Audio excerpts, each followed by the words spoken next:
This opening move, Nf3, initiates a flexible approach often leading to various well-established defenses, aiming to control central squares and prepare for kingside castling while maintaining a reactive stance. Black mirrors white's knight development, maintaining flexibility and allowing for various solid defensive systems like the Indian defenses to be adopted. This move prepares to control the center and potentially transpose into various open games like the English opening by establishing a flexible pawn structure. This move prepares to fianchetto the queen's bishop to b7, controlling the long diagonal and potentially challenging white's central control. This move prepares to fianchetto the king's bishop, aiming for control of the long light squared diagonal and reinforcing the central pawn structure. After nc3, this move prepares to develop the dark squared bishop to g7, aiming to control the long diagonal and support a flexible pawn structure typical of several Indian defenses. Developing the bishop to g2 reinforces the fianchettoed bishop's control over the long diagonal, preparing for a potential kingside attack and solidifying white's pawn structure in this Catalan-like setup. This move develops the bishop to a long diagonal, preparing to castle and control important central squares, a characteristic of the queen's Indian defense setup. This move safely secures the king and prepares to connect the rooks, a fundamental principle for a well-coordinated middle game. This move consolidates the fianchettoed bishop and prepares to castle, aiming for a solid, symmetrical structure often seen in Queen's Indian or Catalan setups. This move develops the knight to a more active central square, supporting the d4 pawn push and preparing for further queenside expansion or a central advance. This move, castling kingside, follows standard opening principles by securing the king and bringing the rook into the game, maintaining symmetry with white's similar king safety maneuver. This move prepares to fianchetto the queen's bishop to b2, aiming to control the long diagonal and support a central pawn push or an attack on the kingside. This move directly challenges white's central control, aiming to open lines for black's pieces and potentially create a passed pawn on the queenside if white exchanges. This pawn exchange on d5 opens the c-file for white's rook and challenges black's central pawn structure, inviting further pawn tension or piece development into the center. This recapture establishes central pawn tension and frees the c8 square for potential piece development or maneuvering.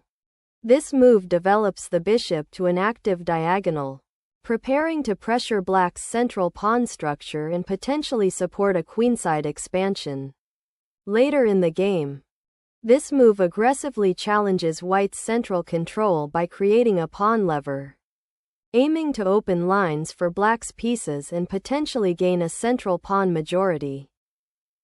This move prepares to exert maximum pressure on the d5 pawn by doubling rooks on the c-file, aiming to exploit black's potentially vulnerable pawn structure after cx d5 and c5. This knight repositions to a more active square, eyeing central squares and preparing to support an advance on the queenside or potentially the d5 square if it becomes opportune. This exchange on d5 simplifies the position, opening the c-file for white's rook and creating a potential pawn majority for black on the queenside. Black recaptures the central pawn, immediately challenging white's knight and developing the bishop to a more active square on the open diagonal. This central pawn thrust challenges black's knight on d5 and aims to open lines for white's pieces, potentially leading to increased activity and pressure on black's position. This move activates the rook to a central file, contesting control and preparing for potential pawn advances or piece maneuvering on the queenside. This move prepares to connect the rooks and potentially support a central pawn push with e4, while also eyeing the weak dark squares on black's queenside. This move captures the central pawn, opening the c-file and creating an immediate tactical challenge for white's queenside, potentially leading to pawn structure changes. This exchange of rooks on the c-file opens it up for both players. But white's recapture with the rook retains central control and pressure on black's position. The recapture with the queen re-establishes material equality and directly contests the open c-file, preparing for potential skirmishes in the center. This recapture on d4 activates your queen, centralizing it and preparing for potential kingside play while contesting the open c-file. The knight repositions to f6, centralizing itself and preparing to contest the control of the d5 square and potentially support a pawn advance on the kingside in the future. This move repositions the rook to control the crucial open c-file, aiming to pressure black's queenside pawns and potentially prepare further central advances after. Black's next move, Ca6, repositions the queen to a more active square, eyeing the d3 pawn and potentially supporting a future advance on the queenside. This move solidifies the queenside pawn structure and prepares to develop the kingside knight, reinforcing central control after the material exchanges. The queen's excursion to a2 is a risky pawn grab, potentially isolating it from the main battle and allowing white to gain central control and activate their pieces while chasing it.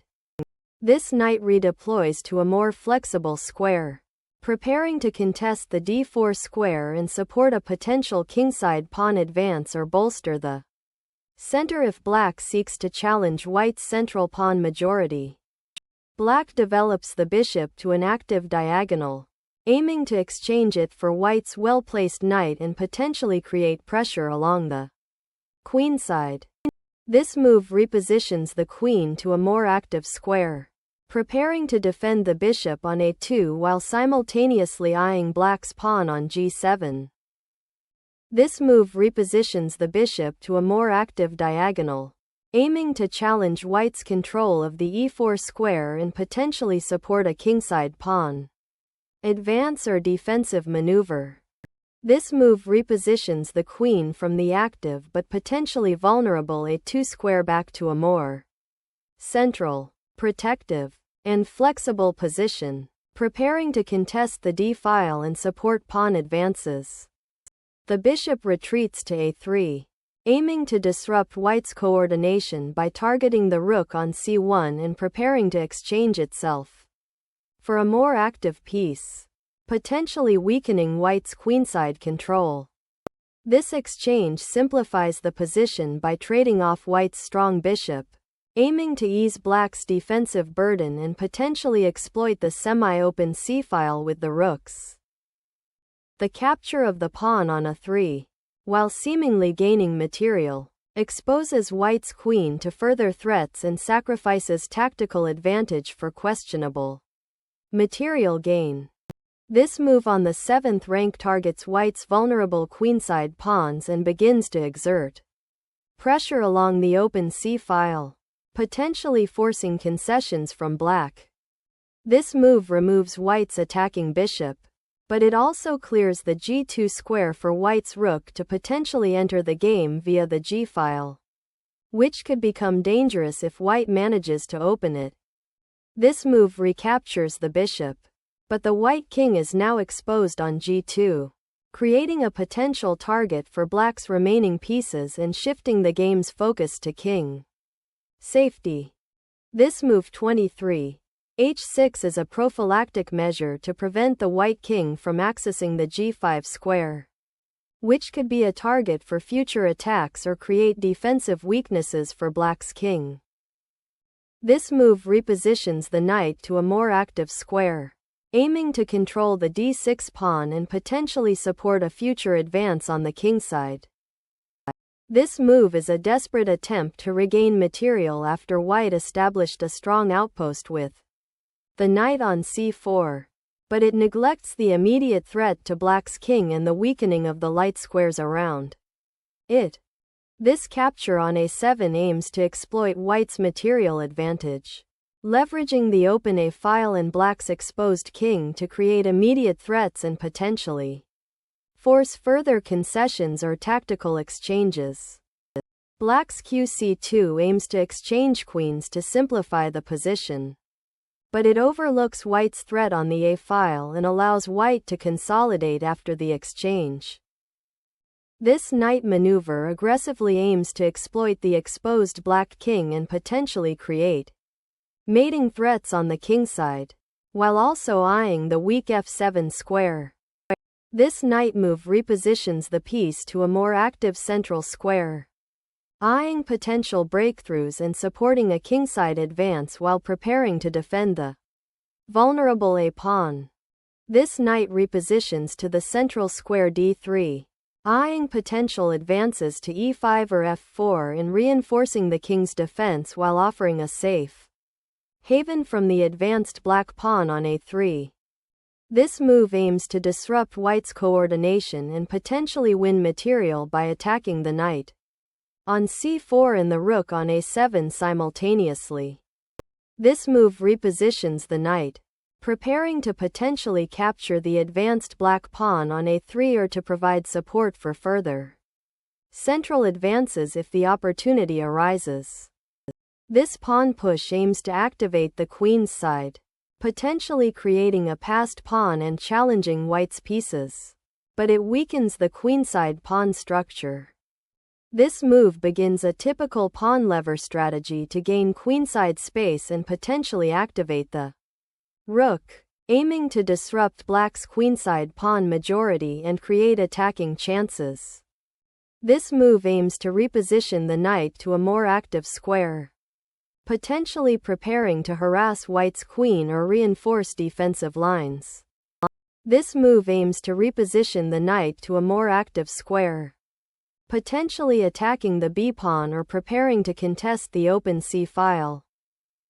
This move repositions the queen to a more active square, aiming to exploit the open files and potentially create counterplay against white's potentially exposed king. This move aims to trade queens, simplifying the game into an endgame where white has a material advantage in pawns and better piece activity.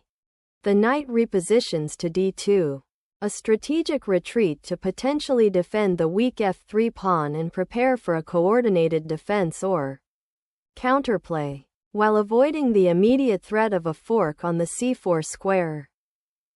This move forces black's knight to move again, potentially losing more time and allowing white to consolidate their strong rook on the 7th rank.